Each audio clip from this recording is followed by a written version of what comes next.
संतोष मिश्रा जी के यहाँ पहला लड़का हुआ तो पत्नी ने कहा, बच्चे को गुरुकुल में शिक्षा दिलवाते हैं।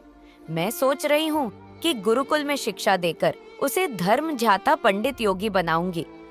संतोष जी ने पत्नी से कहा, पांडित्यपूर्ण योगी बनाकर इसे भूखा मारना है क्या? मैं इसे बड़ा अफसर बनाऊंगा ताकि दुनिया में एक कामयाबी वाला इंसान बने। संतोष जी सरकारी बैंक में मैनेजर के पद पर थे। पत्नी धार्मिक थी और इच्छा थी कि बेटा पांडित्यपूर्ण योगी बने, लेकिन संतोष जी नहीं माने। दूसरा लड़का हुआ पत्नी ने जिद की। संतोष जी इस बार भी ना माने। तीसरा लड़का हुआ पत्नी ने फिर जिद की, लेकिन संतोष जी एक ही रट लगाते रहे। कहाँ से खाएगा, कैसे गुजारा करेगा, और नहीं माने। चौथा लड़का हुआ। इस बार पत्नी की जिद के आगे संतोष जी हार गए और अंततः उन्होंने गुरुकुल में शिक्षा दीक्षा दिलवाने के लिए वही भेज ही दिया। अब धीरे धीरे समय का चक्र घूमा। अब वो दिन आ गया जब बच्चे अपने पैरों पे मजबूती से खड़े हो गए। पहले तीनों लड़कों ने मेहनत करके सरकारी नौकरियां हासिल कर ली। पहला डॉक्टर, दूसरा बैंक मैनेजर, तीसरा एक गवर्नमेंट कंपनी में जॉब करने लगा। एक दिन की बात है, संतोष जी पत्नी से बोले, अरे भाग्यवान, देखा मेरे तीनों होनहार बेटे सरकारी पदों पे हो गए ना, अच्छी कमाई भी कर रहे हैं। तीनों की जिंदगी तो अब सेट हो गई, कोई चिंता नहीं रहेगी अब इन तीनों को।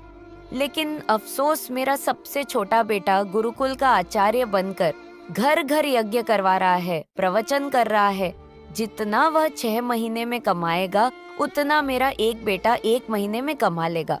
अरे भाग्यवान, तुमने अपनी मर्जी करवाकर बड़ी गलती की। तुम्हें भी आज इस पर पश्चाताप होता होगा, मुझे मालूम है, लेकिन तुम बोलती नहीं हो। पत्नी ने कहा, हम में से कोई एक गलत है और ये आज दूध का दूध, पानी का पानी हो जाना चाहिए। चलो अब हम परीक्षा ले लेते हैं चारों की, कौन गलत है कौन सही पता चल जाएगा।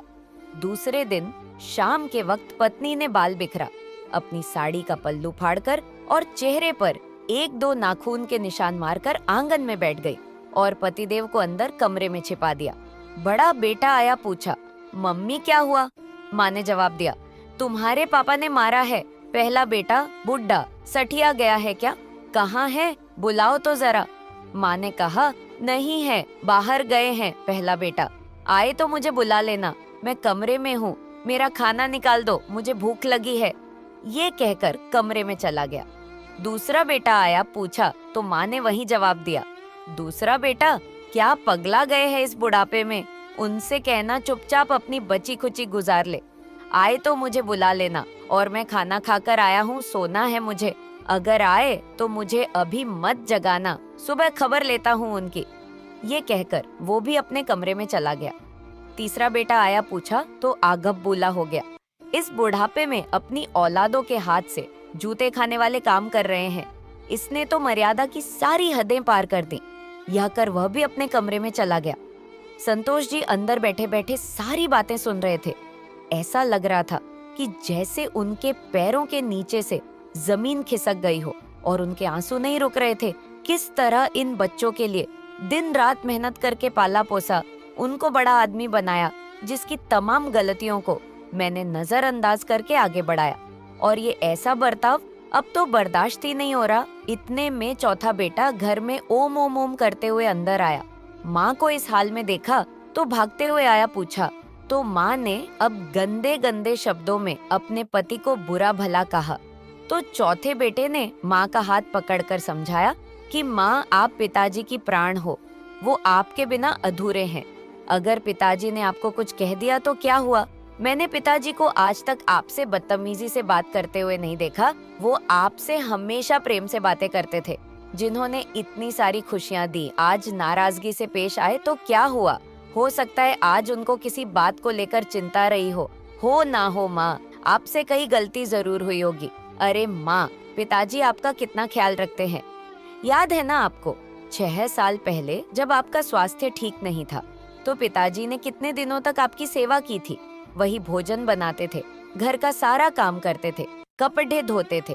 तब आपने फोन करके मुझे सूचना दी थी कि मैं संसार की सबसे भाग्यशाली औरत हूँ। तुम्हारे पिताजी मेरा बहुत ख्याल करते हैं। इतना सुनते ही बेटे को गले लगाकर फपक फपक कर रोने लगी। संतोष जी आंखों में आंसू लिए सामने खड़े थे। अब बताइए क्या कहेंगे आप मेरे फैसले पर? पत्नी ने संतोष जी से पूछा। संतोष जी ने तुरंत अपने बेटे को गले लगा लिया। संतोष जी की धर्मपत्नी ने कहा, ये शिक्षा इंग्लिश मीडियम स्कूलों में नहीं दी जाती। माँ बाप से कैसे पेश आना है, कैसे उनकी सेवा करनी है, ये तो गुरुकुल ही सिखा सकते हैं, जहाँ वेद गीता रामायण जैसे ग्रंथ पढ़ाए जाते हैं, संस्कार दिए जाते हैं। अब संतोष जी को एहसास हुआ, जिन बच्चों पर लाखों खर्च करके डिग्रियां दिलाई, वे सब जाली निकले। असल में ज्ञानी तो वो सब बच्चे हैं जिन्होंने जमीन पर बैठकर पढ़ा है। मैं कितना बड़ा ना समझ था। फिर दिल से एक आवाज निकलती है, काश मैंने चारों बेटों को गुरुकुल में शिक्षा दीक्षा दी होती। मातृमान पितृमान आचार्यवान पुरुषो वेद। जब बच्चों के गुरुओं की गणना होती है तो उसमें पिता और आचार्य के पहले माता का नाम आता है।